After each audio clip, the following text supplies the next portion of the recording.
Exercise 6.2 Basics. Parallel lines and transversal. Parallel lines यानी जो lines कभी मिले ना, कहीं इंटरसेक्ट ना हो, उन्हें पैरेलल लाइंस कहते हैं। और ट्रांसवर्सल क्या है? एक ऐसी लाइन जो दो या दो से ज्यादा लाइंस को दो अलग अलग पॉइंट्स पे इंटरसेक्ट करे। जैसे इस केस में हमारे पास दो लाइंस हैं, एम एंड एन। एम और एन लाइन को कौन इंटरसेक्ट कर रहा है? Line L. कौन से दो पॉइंट्स पे? पी और क्यू पे। तो यहाँ पर हमारा ट्रांसवर्सल कौन हुआ? सिमिलरली अगर हम एक और एग्जांपल लें तो सपोज, बच्चों को ज्यादातर कंफ्यूजन कहाँ होती है ट्रांसवर्सल के केसेस में, कि उन्हें ये आदत होती है कि ट्रांसवर्सल हमेशा इस तरीके से क्रॉस करेगा, लेकिन जरूरी नहीं है। ट्रांसवर्सल सिर्फ ऐसी लाइन है जो दो या दो से ज्यादा लाइंस को दो अलग अलग पॉइंट्स पे इंटरसेक्ट करे। तो अगर हम ऐसे लाइन ड्रॉ करते हैं तो ये भी दो पॉइंट्स पे इंटरसेक्ट कर रही है। तो इस केस में suppose this is point P, this is point Q, तो ये भी ट्रांसवर्सल है। ये दो या दो से ज्यादा लाइंस को भी इंटरसेक्ट कर सकती है, जरूरी नहीं है वो लाइंस पैरेलल हो। अब एक्सटीरियर एंगल्स, नाम से ही पता चल रहा है, एक्सटीरियर मींस बाहर वाले एंगल, एंड इंटीरियर एंगल्स जो अंदर की साइड एंगल्स हो। एक्सटीरियर एंगल्स इस केस में कौन है? Angle 1, angle 2, angle 7 and angle 8। Then interior angles, interior angles कौन से? जो अंदर की साइड है, यानी angle 3, angle 6, angle 4 and angle 5। अब कुछ पैरेलल लाइंस की प्रॉपर्टीज, उनके जो एंगल्स होते हैं जो इक्वल होते हैं, उससे रिलेटेड देखेंगे कि कौन कौन से टाइप के एंगल्स होते हैं। First is our corresponding angle. Suppose these are two parallel lines and this is are transversal. तो हमारा कॉरस्पॉन्डिंग एंगल कौन सा हुआ? This and this. ये एंगल हमारे कॉरस्पॉन्डिंग एंगल हुए। अगर हम अपने डायग्राम की बात करें जो हमारे राइट हैंड साइड में है ब्लू कलर में, तो this angle 1 and angle 5 are corresponding angle.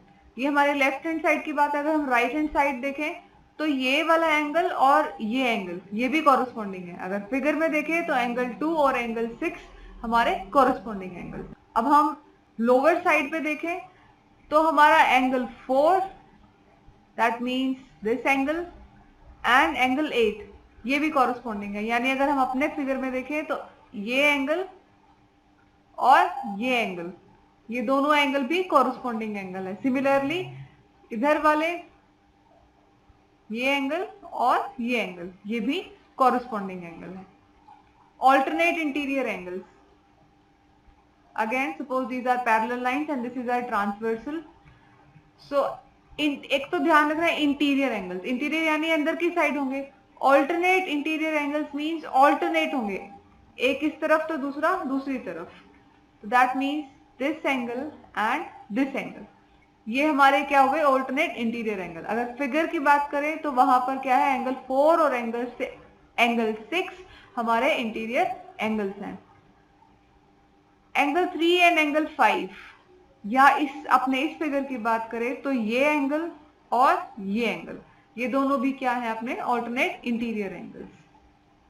यानी एक का फेस उस तरफ तो दूसरे का फेस उस तरफ। ये इंटीरियर एंगल्स की बात हो रही थी। यही बात अगर हम एक्सटीरियर एंगल्स के बारे में कहें तो ये चीज जब बाहर की तरफ होगी, दैट मीन्स दिस एंगल, एक तो इस तरफ फेस हो गया, दूसरा और बाहर कहाँ एंगल है जिसका फेस दूसरी तरफ हो? ये एंगल। तो ये दोनों क्या हुए? Alternate exterior angle. Similarly this angle and this angle. अगर फिगर की बात करें तो एंगल 1 और एंगल 7 ऑल्टरनेट एक्सटीरियर एंगल, और एंगल 2 एंड एंगल 8, ये भी ऑल्टरनेट एक्सटीरियर एंगल, जिनको हमने येलो में शेड किया हुआ है। अब एक और टाइप के एंगल होते हैं interior angles on the same side of transversal. Suppose these are our parallel lines and this is are transversal.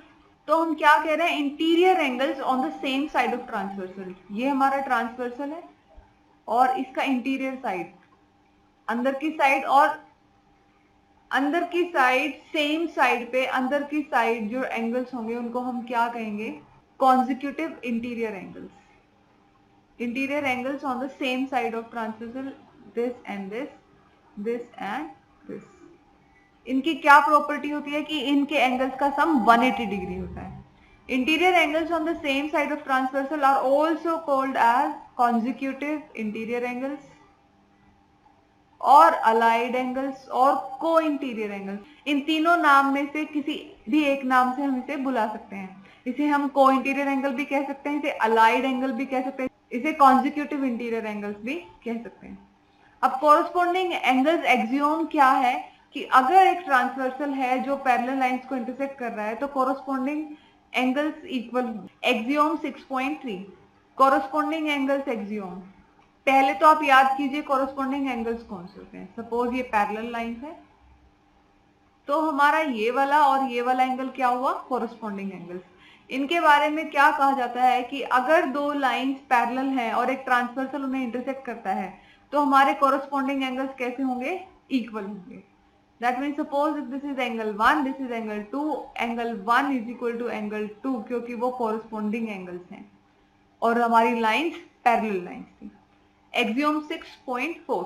If a transversal intersects two lines such that a pair of corresponding angle is equal, then the two lines are parallel to each other. Axiom 6.4 opposite है Axiom 6.3 का। Axiom 6.3 क्या कह रहा था कि अगर दो parallel lines है तो हमारे corresponding angles इक्वल होंगे, और 6.4 क्या कहता है कि अगर corresponding angles इक्वल हैं तो हमारी लाइंस पैरेलल हैं। Then is theorem 6.2. Theorem 6.2 says, if a transversal intersect two parallel lines, then each pair of alternate interior angle is equal. ये भी पैरेलल लाइन की प्रॉपर्टी है कि अगर पैरेलल लाइन है और ट्रांसवर्सल उसे इंटरसेक्ट करते हैं तो जो ऑल्टरनेट इंटीरियर एंगल्स होंगे वो भी हमारे इक्वल होंगे। Theorem 6.3. Theorem 6.3 is opposite of theorem 6.2. It says that if transversal intersects two lines such that a pair of alternate interior angles is equal, then the two lines are parallel. यानी अगर एक transversal दो lines को intersect करता है और उसके alternate interior angles equal आते हैं तो इसका मतलब ये है कि लाइंस पैरेलल हैं। Theorem 6.4, if a transversal intersect two parallel lines, then each pair of interior angles on the same side of the transversal is supplementary. Theorem says कि अगर दो पैरेलल लाइंस हैं और एक ट्रांसवर्सल उन्हें इंटरसेक्ट करता है, then interior angles on the same side of transversal, ये हमारा ट्रांसवर्सल है, ये हमारे इंटीरियर एंगल्स, और उसकी सेम साइड पे जो इंटीरियर एंगल्स हैं वो सप्लीमेंट्री हैं। What do you mean by supplementary? जब दो एंगल्स का सम 180 डिग्री हो, तो दैट मीन्स इन दोनों एंगल्स का सम 180 डिग्री है। Suppose this is angle 1, this is angle 2. So angle 1 plus angle 2 is equal to 180 degree according to this theorem. Theorem 6.5 is opposite of theorem 6.4. It says if the sum of pair of interior angles on the same side of transversal is supplementary, that means the lines are parallel. Theorem 6.6, lines which are parallel to the same line are parallel to each other. For example, in this case, if line M is parallel to N and line L is also parallel to M, that means line L is also parallel to N.